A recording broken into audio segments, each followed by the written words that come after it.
Alors, sujet donné en métropole lors de la session de septembre 2022. L'exercice 5 qu'on va corriger est un exercice de géométrie noté sur 20 points.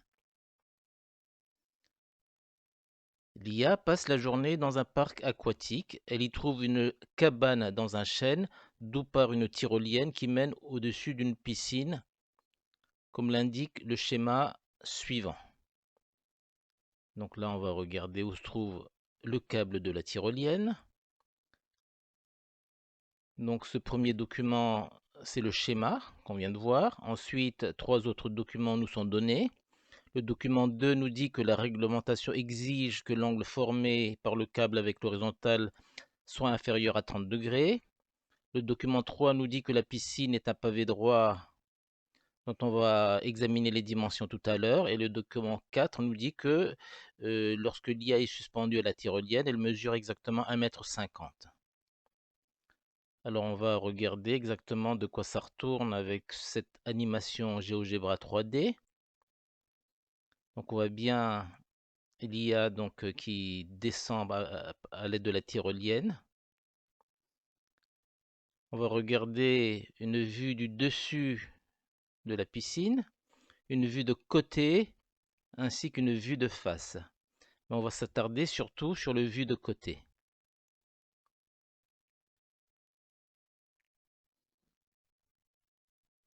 Donc on va voir comment l'IA donc descend de la tyrolienne à partir du chêne.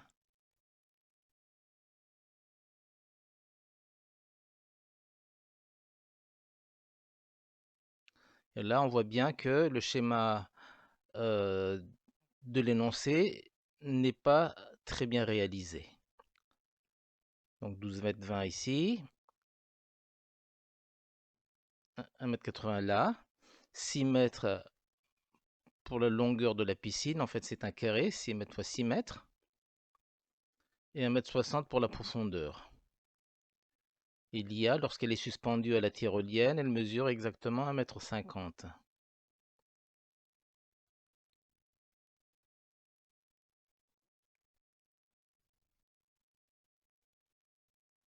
Donc on va supprimer le schéma proposé par l'énoncé.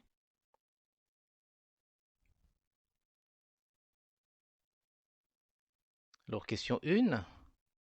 Vérifier par un calcul que BC est égal exactement à 20 mètres. Donc BC, c'est la longueur de l'horizontale.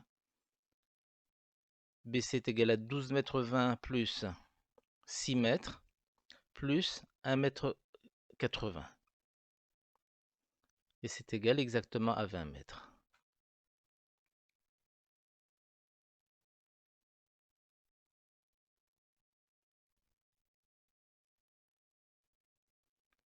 Ensuite, question 2. Est-ce que le positionnement de la tyrolienne est conforme à la réglementation en vigueur? Donc la réglementation en vigueur exige que l'angle formé soit inférieur à 30 degrés. Donc on va calculer la mesure de cet angle-là. C'est l'angle BCA. On va utiliser sa tangente. Donc la tangente de BCA est égale à côté opposé 5,50 m sur le côté adjacent 20 mètres. Et c'est égal exactement à 0,275. Et à l'aide de la calculatrice, on va déterminer une mesure de BCA. Et c'est environ égal à 15,4 degrés, ce qui est largement inférieur à 30 degrés. Donc la tyrolienne est tout à fait conforme à la réglementation. Donc oui, la tyrolienne est conforme à la réglementation donnée par le document 2.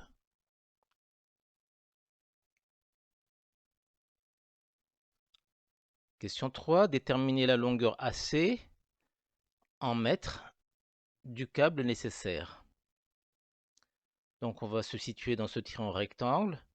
Évidemment, AC en est l'hypoténuse, donc on va utiliser le théorème de Pythagore. AC au carré est égal à 20 au carré plus 5,5 au carré. C'est égal à 430,25. Et donc AC est égal à racine carrée de 430,25. Et c'est environ égal à 20,7 mètres.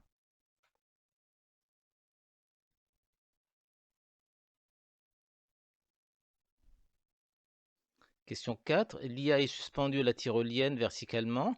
À quelle distance d'essai du peuplier en mètres les pieds de l'IA toucheront l'eau de la piscine? Donc là, on voit le moment où l'IA touche l'eau de la piscine. On veut calculer d'essai. Pour cela, on remarque que ces deux droites sont parallèles, ED et AB. Donc, on peut utiliser le théorème de Thalès. Donc, on a l'égalité des deux rapports suivants. CD sur CB est égal à DE sur BA. On va faire l'application numérique et ça donne CD sur 20 est égal à 1,5 sur 5,5. Ensuite, on va calculer CD à l'aide de l'égalité des produits en croix. Donc CD égale à 20 fois 1,5, le tout divisé par 5,5, et c'est environ égal à 5,5. En fait, 5,45 mètres, si on veut être précis au centième près.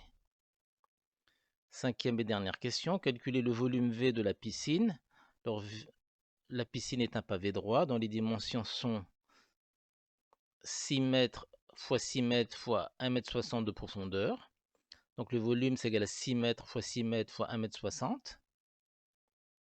C'est égal à 57,6 mètres cubes, ce qui équivaut à 57 600 litres d'eau.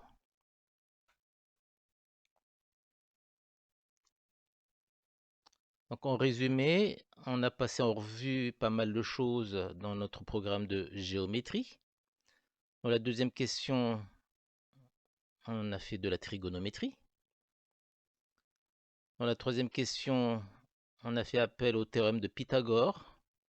Dans la quatrième question, on a fait appel au théorème de Thalès. Et dans la cinquième question, on a calculé le volume d'un pavé droit.